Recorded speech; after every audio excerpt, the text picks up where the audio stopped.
I got a face full of vagina as soon as we met. Hey, y'all, Jamie here, proud 56-year-old trans woman from New Orleans.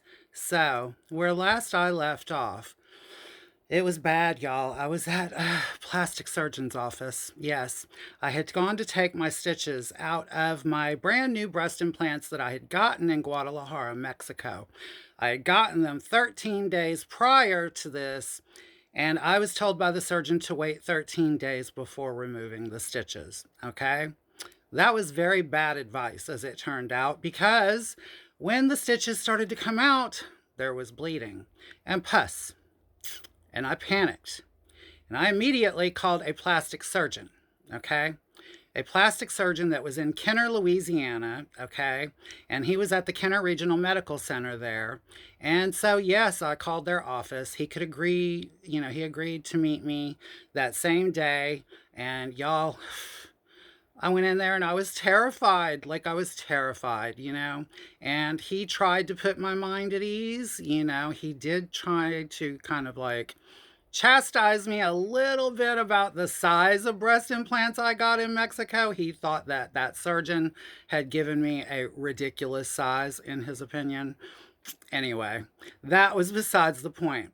He gave me antibiotics and he said, "Don't panic yet. If the infection is superficial, then he went and he checked. Listen, I had my breast implants done through the areola of my nipples, right?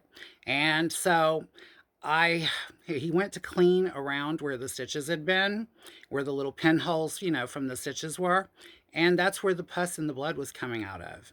And he cleaned it up and he looked and he said, "I see what the problem is. There are tiny threads inside of this, inside of the incisions. There was tiny pieces of thread in my incisions, stuck in my incisions that had healed around them. And and it caused an infection in both of my breasts. And so the doctor was like, "I'm going to put you on antibiotics." He cleaned it up, and he said, "I'm going to put you on antibiotics and we're going to see what happens." And that's what I was left to deal with. Now, around this same time, y'all, I am still bartending at Le Roundup at 819 St. Louis Street in the French Quarter. And I had met this girl that was from Chicago, okay?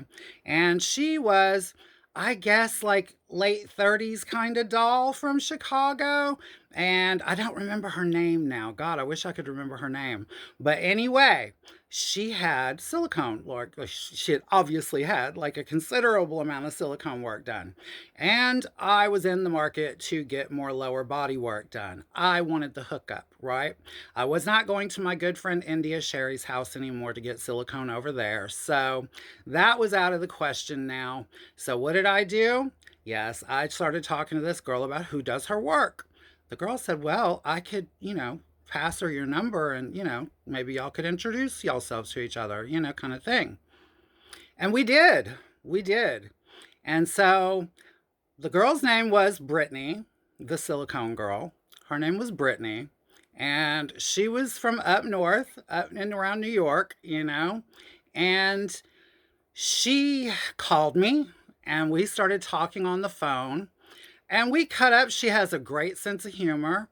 She has a great sense of humor. And we started cutting up on the phone and talking. And we're talking about, did I think that it would be worth it for her to come down to New Orleans, and see if the girls if she could make money pumping down in New Orleans.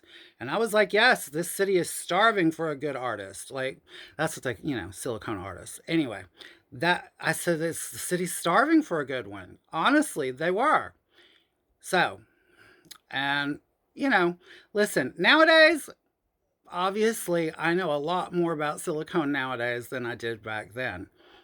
However, it is what it is. I actually knew a fair amount back then, too. Listen, let me not play like I was stupid and ignorant and all of that. I was not. I was not stupid or ignorant. I knew what I was doing. I did. I knew from older dolls, what could go wrong. I knew all of that shit. So, yeah. My trans mother, to be honest with you, my trans mother, she had to have both of her breasts radically removed, like radically removed, no nipples, no anything. And so I knew the risks anyway of silicone. So me and this girl, Brittany, we're talking on the phone and we make plans for her to come down to New Orleans. And me and my good friend Felina, we're going to go pick Brittany up at the airport, okay? And we were made all these arrangements and we go to the New Orleans airport and we're waiting there and here comes Brittany. Brittany was a big old girl. She was a big old girl at that time, but she was a barrel of laughs and she was very exuberant and she came kind of bounding up the run up the, up the hallway in the concourse. The concourse, thank you. I couldn't get it out. And anyway, she comes bounding up and we go back. She had a friend with her named Teresa. And we go back to the hotel where Brittany was going to be staying. It was her first trip, so the first trip she was staying in a hotel. But I was arranging for her to meet other girls and stuff. So me and Felina go over there, okay, and Brittany goes into the bathroom, and Felina and I are like sitting in her room and we're waiting. And the next thing we know, Brittany comes running out of the bathroom, first time meeting this girl, naked, stark ass naked, jumps on her bed, flops down on her back on the bed, and spreads her legs wide and is like, "Here, I thought y'all'd want to look," at her post op vagina. And if y'all want to know what happens next, darling, y'all know the routine. Be here next time, and I will too. I love you all. I love you all for watching, and I love you for the comments. I will talk to you later, y'all. Bye.